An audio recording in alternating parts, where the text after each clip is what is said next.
श्री रुद्र संहिता कुमारखंड युद्ध का आरंभ। ब्रह्मा जी बोले, नारद, जब देवी पार्वती और भगवान शिव ने कुमार कार्तिकेय को युद्ध का नेतृत्व करने की आज्ञा प्रदान की तो सभी देवता बहुत प्रसन्न हुए और एकत्र होकर उस पर्वत की ओर चल दिए। सिंहनाद करते हुए वे आगे बढ़ने लगे। उस समय कार्तिकेय सेना का नेतृत्व करते हुए सबसे आगे चल रहे थे।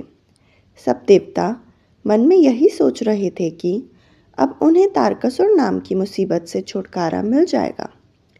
तब तारकासुर को इन बातों का पता चला कि देवताओं ने युद्ध की तैयारी पूरी कर ली है, तो तारकासुर ने भी तुरंत युद्ध की घोषणा कर दी। अपनी विशाल चतुरंगिणी सेना को लेकर तारक भी सिंहनाद करता हुआ देवताओं की ओर बढ़ने लगा। राक्षसों की सेना देखकर एक पल के लिए देवता घबरा गए। उस समय आकाशवाणी हुई, हे देवगणों, तुम लोग भगवान शिव के पुत्र कार्तिकेय के नेतृत्व में युद्ध करने जा रहे हो, इसलिए तुम जरूर जीतोगे। तारकासुर कार्तिकेय के हाथों अवश्य मारा जाएगा। उस आकाशवाणी को सुनकर सभी देवताओं का उत्साह बढ़ गया और उनका डर दूर हो गया। उस समय दुंदुभी और अनेक प्रकार के बाजों की ध्वनि आकाश में गूंजने लगी। तब देवता और राक्षस युद्ध करने के लिए पृथ्वी और सागर के संगम पर पहुंचे। दोनों पक्षों में बड़ा भयानक युद्ध छिड़ गया। युद्ध की भयंकर गर्जना से पृथ्वी भी डोलने लगी। देवताओं की सेना का नेतृत्व शिवपुत्र कार्तिकेय कर रहे थे। उनके पीछे पीछे देवराज इंद्र सहित देवताओं की विशाल सेना थी। कार्तिकेय उस समय इंद्रदेव के ऐरावत हाथी पर विराजमान थे।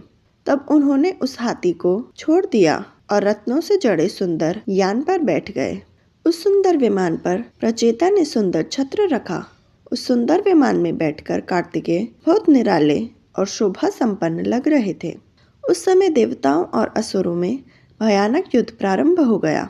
पृथ्वी कांपने लगी और पल भर में कंड मुंडों में बदलने लगी। हजारों सैनिक जो पराक्रम से लड़ रहे थे, कट कट कर और घायल होकर धरती पर गिरने लगे। चारों तरफ खून की नदियां बहने लगी थीं। तभी महाबली तारकासुर ने विशाल सेना सहित देवताओं पर आक्रमण किया। देवराज इंद्र सहित अनेक देवताओं ने उसे रोकने का बहुत प्रयत्न किया, परंतु असफल रहे और तारकासुर भयानक गर्जना करता हुआ आगे बढ़ने लगा। चारों ओर भयानक शोर मचा हुआ था। आक्रमण करते समय सैनिक बड़े जोर जोर से अपने मुंह से आवाज निकालते हुए आगे बढ़ रहे थे। देवताओं और राक्षसों का युद्ध बड़ा विभत्स रूप ले चुका था। वहाँ भारी कोलाहल मचा हुआ था। द्वंद्व युद्ध करने लगे थे। एक दूसरे को मारकर वे अपने को बहुत बलशाली समझ रहे थे। वे पूरे बल के साथ एक दूसरे पर प्रहार करते। कोई किसी के हाथ तोड़ देता तो कोई पैर। दोनों सेनाएं अपने को पराक्रमी समझ रही थीं।